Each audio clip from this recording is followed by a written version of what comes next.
Ти как се чувстваш? Добре?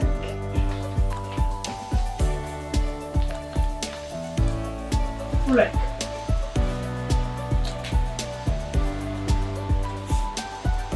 Аз там ще седна и Добре. Къде е удобно?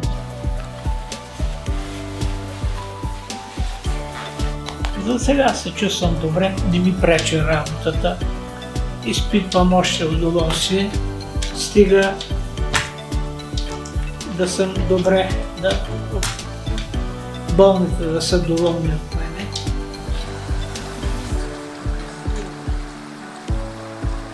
Вчера бях при дядо Цони. Тя бяхме при Леля Мил.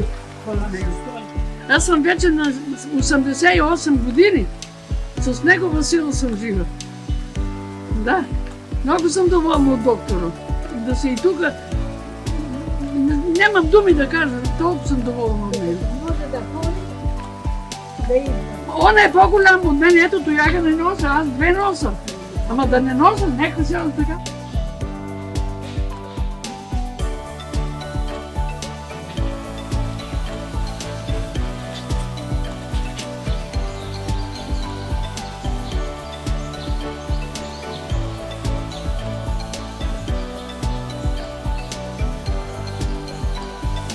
Струва ми се, че едва ли ще има някой да... С удоволствие бих отстъпил на някой да дойде да работи. Но младите лекари не идват.